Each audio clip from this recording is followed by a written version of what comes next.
without further ado, we can get right into it then.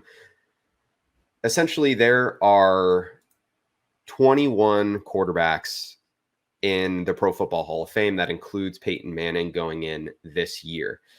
Now, of that group, the average Hall of Famer, just for reference, won 2 championships, what made at least 2 AP All-Pro first teams, 7 Pro Bowls, and then the big numbers there are really 3,800 or 38,000 passing yards and 260 passing touchdowns. Those are what your average Hall of Famer amounted for in their career, but that also includes, guys like Bob Greasy, who only threw for 25,000 yards, Ken Stabler, under 28,000 yards, Roger Staubach, less than 23,000 yards. So there's definitely guys that bring that down. They played in eras that weren't as pass happy. So I guess just first thought, Toaster, like what are those numbers sort of say to you? Does it make a difference to you, like to look at the average Hall of Famer as a whole versus some of these guys that are coming up? Oh, no, absolutely not.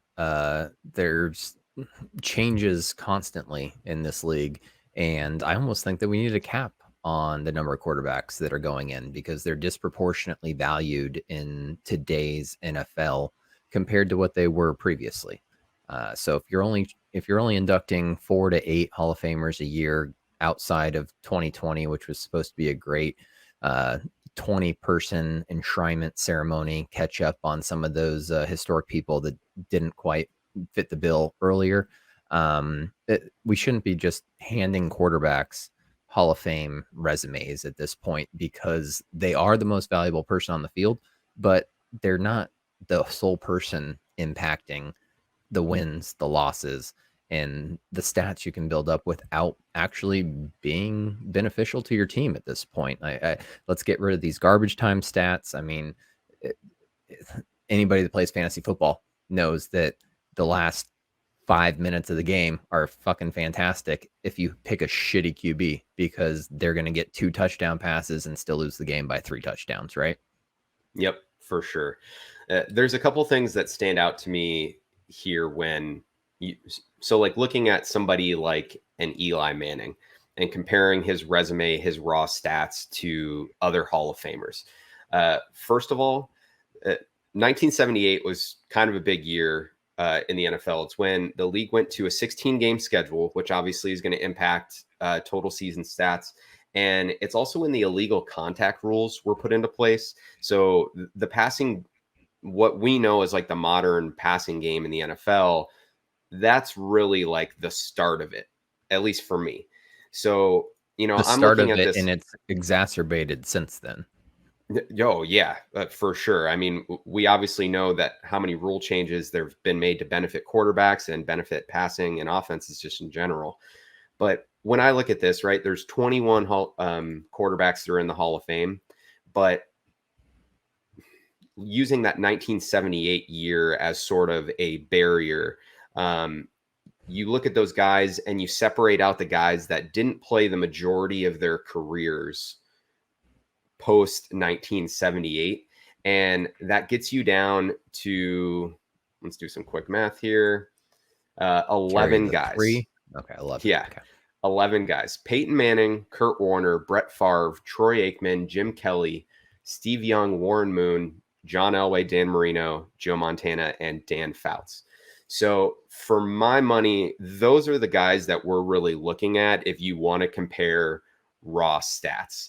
Now, the way that those guys match up statistically here, from a passing yard standpoint, that group averaged over 48,000 yards and 315 touchdowns. Now, compared to the average Hall of Famer in total, those 21 guys before, I'll reiterate, was 38,000 and 260. That is a massive jump. So I think when you're going to start comparing guys and looking at those raw numbers, that's the number that we should be looking at, right? At least as the baseline before we even start having these conversations, But see, I right? don't think the baseline's even based on the Hall of Famers of past. It should be compared to those of present. And you can throw for 4,800 yards, but were you leading the league in passing that year? No, because there's been 5,000-yard passers, right? Like, where are they ranking on a year by year basis?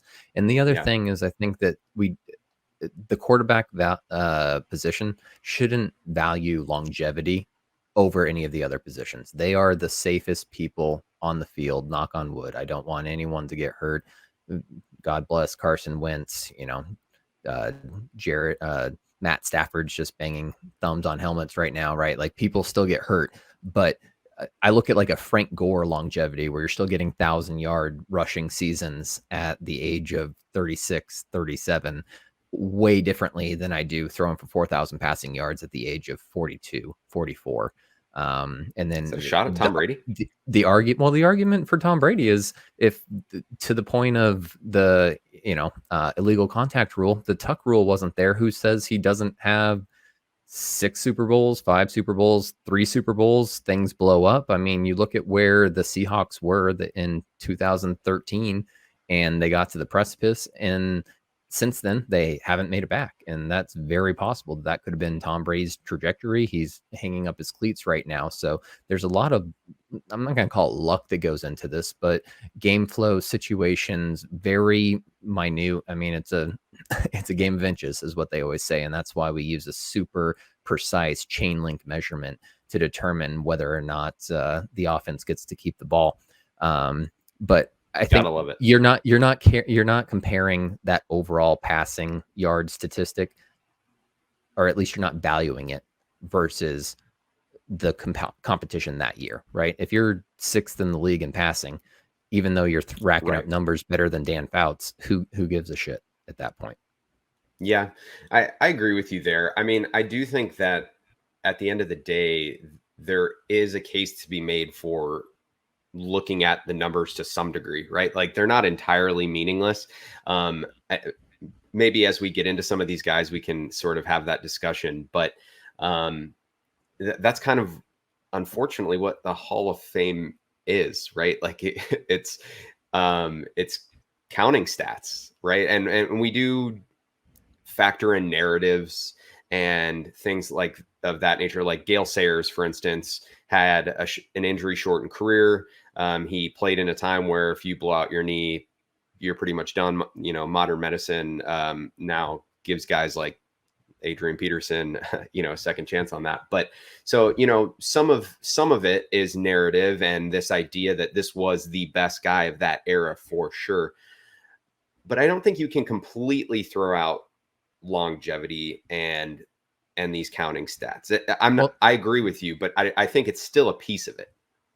Yeah, I don't disagree with that, but I mean, how many eras has Tom Brady transcended at this point? Is he pushing number 3 at this point? Because he's probably had Pretty 3 close Hall of Fame careers. So Tom Brady aside, on the longevity issue, I just think you need to be comparing where you're at with the people that are around you at that time, because that's the best comparison for determining who is the elite of the elite at the time, at the era, in the game, in the situation that the rules allow, that the strategies allow. I mean, there used to not be a forward pass, right? So there's a complete reason that there aren't a lot of early quarterbacks in the Hall of Fame, because they were just turning around, handing it to somebody else, and watching them do all the hard work.